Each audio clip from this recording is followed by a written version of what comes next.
From the studios of WBONTV.com, I'm Marissa Hempel, and this is your Thursday afternoon news brief. A citation released by Kentucky State Police details new information about the recent investigation that took place last night in Garrett County, which resulted in the finding of human remains and the arrest of David Allen Sparks.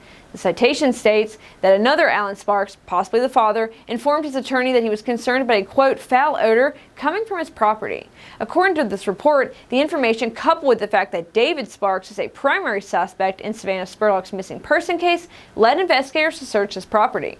The citation continues to detail the findings of human remains concealed in a, quote, unnatural position beneath the surface of the ground. KSP states that items of evidence found with human remains are believed to be connected to Savannah Spurlock's investigation. According to the report, these items of evidence were last known to be in control of the two individuals, Savannah Spurlock and David Sparks. Formal identification of the remains are still pending a scheduled autopsy. WBONTV will be following this case as more information comes available, and stay tuned for more updates of this official information as well as a press release that continues this afternoon. A report filed by RPD on Thursday states that officers respond to a call in reference to an anonymous caller believing that there was a male, female, and multiple children sleeping in a yard behind a residence. According to the citation, upon arrival to the scene, officers located Jeffrey Miracle and his wife, Melinda Buscher, in a shed along with 5 juveniles. Buscher reportedly claimed that they had been kicked out of a friend's home and had nowhere else to stay.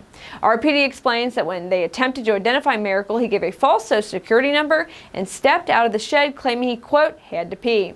The suspect then allegedly fled the scene, running through the backyard and through the YMCA parking lot when he was finally apprehended at Main and Maple Streets. The report also states that once the officer made contact with Miracle, he removed a glass pipe from his pocket and threw the pipe with residue into the fence line. Officers say that Miracle advised that he ran because he thought he had warrants, was on home incarceration, and blamed his 6-year-old son for cutting off his ankle bracelet.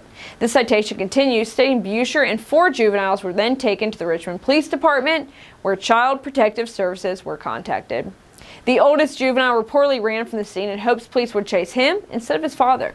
Buscher was detained and lodged in the Madison County Detention Center on charges of fleeing or evading police, theft of identity of another without consent, drug paraphernalia, and tampering with physical evidence. And the hot weather was not stopping Kentucky Kids Eat from providing healthy meals to food insecure children today in Madison County. Buses across the state made stops to provide breakfast, lunch, and dinner to children. Much of the food is supplied by Kentucky farmers.